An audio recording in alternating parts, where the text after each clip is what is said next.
क्या भारत में छात्रों का फ्यूचर खतरे में है? क्या भारत में बेरोजगारी की रफ्तार बढ़ने वाली है?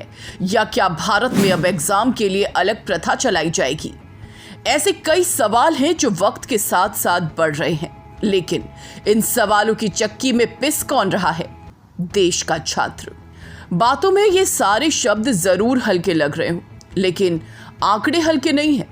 पिछले 5 साल में 15 राज्यों में करीब 45 भर्ती परीक्षाओं के पेपर लीक हुए हैं और 1.4 करोड़ छात्रों पर इसका असर पड़ा है, जो सरकारी नौकरी की तैयारी कर रहे थे। अब आप खुद सोचिए, जो देश विश्व गुरु बनने का दावा कर रहा हो, उस देश के सामने सरकारी नौकरी की परीक्षा कराना चुनौती क्यों बनता जा रहा है? अभी हाल ही की बात करें तो नीट रिजल्ट में हुई धांधली ने सबका ध्यान अपनी तरफ खींचा है, जहां एग्जाम में 1, 2 या 3 नहीं बल्कि 67 छात्रों की ऑल इंडिया रैंक 1 है। यानी 67 स्टूडेंट्स को 720 में से 720 नंबर मिले हैं। बवाल इसी बात पर था कि हर साल 1 या 2 टॉपर निकलते हैं, लेकिन इस साल कुल 67 टॉपर हैं और इन सभी को परफेक्ट 720 अंक मिले हैं। ये कैसे हुआ? और सबसे हैरान करने वाली बात यह कि 6 टॉपर्स एक ही सेंटर के थे।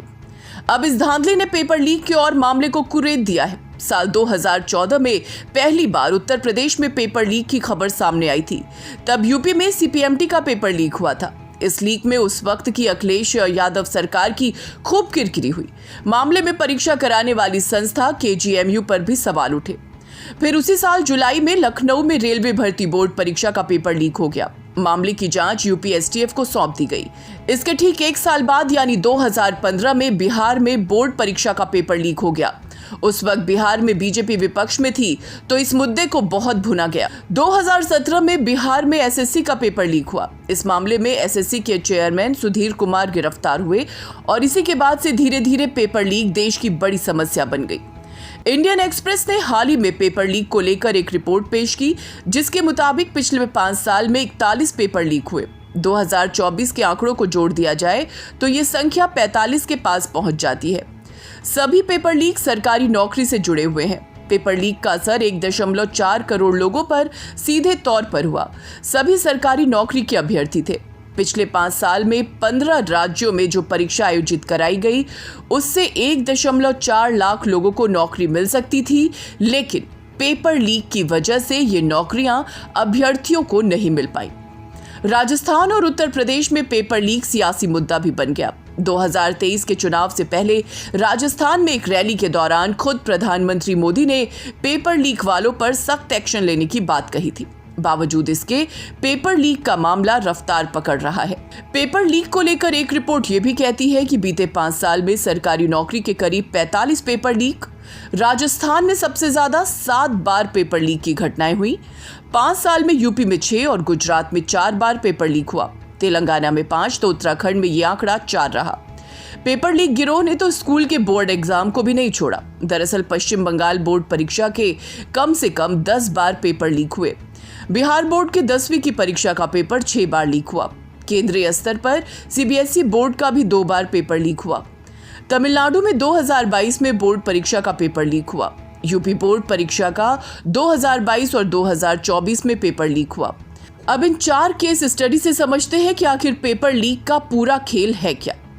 गैंग का पहला लक्ष्य भर्ती बोर्ड से पेपर निकालना। गैंग के लोगों का पहला लक्ष्य समय से पहले पेपर निकालना होता है। इसके लिए गैंग के सदस्य बोर्ड के लोगों से संपर्क साधते हैं। राजस्थान में पेपर लीक की जांच कर रही एसओजी ने अपनी चार्जशीट में दावा किया था कि पेपर लीक की घटना इसलिए हुई क्योंकि बोर्ड के सदस्य इसमें शामिल थे।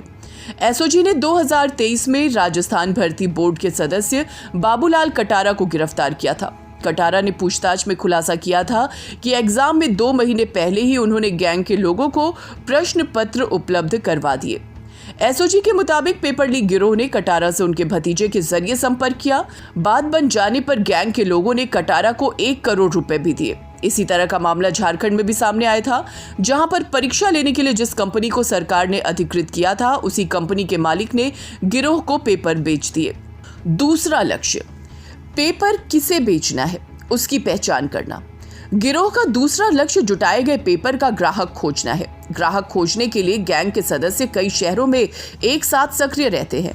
कई राज्यों की जांच एजेंसी ने अब तक जो खुलासे किए हैं उसके मुताबिक गिरोह पेपर बेचने के लिए कोचिंग संस्थानों से संपर्क साधता है।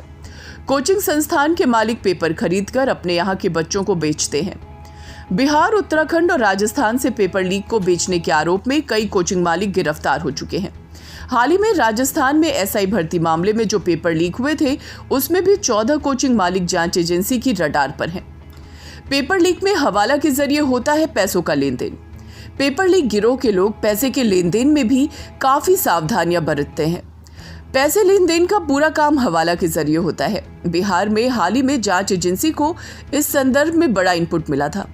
हिंदुस्तान अखबार की एक रिपोर्ट के मुताबिक अक्टूबर 2023 में बिहार में सिपाही बहाली का जो पेपर लीक हुआ था उसमें पैसे का पूरा लेन देन हवाला के जरिए किया गया था।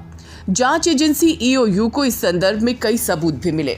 राजस्थान और झारखंड में भी बैकडोर से ही पैसे का लेन देन किया गया था। यही वजह है कि राजस्थान और झारखंड में पेपर लीक की जांच ईडी की टीम भी कर रही है। मास्टरमाइंड फिर से शुरू कर देता है खेल। पेपर लीक से जुड़े अब तक जितने भी मास्टरमाइंड गिरफ्तार हुए हैं उनमें अधिकांश पहले मुन्ना भाई का काम कर चुके हैं। हाल ही में राजस्थान के स्पेशल ऑपरेशन ग्रुप ने भर्ती परीक्षा के मास्टरमाइंड जगदीश बिश्नोई को गिरफ्तार किया है। बिश्नोई 2010 से पहले तक दूसरे के बदले परीक्षा में बैठता था।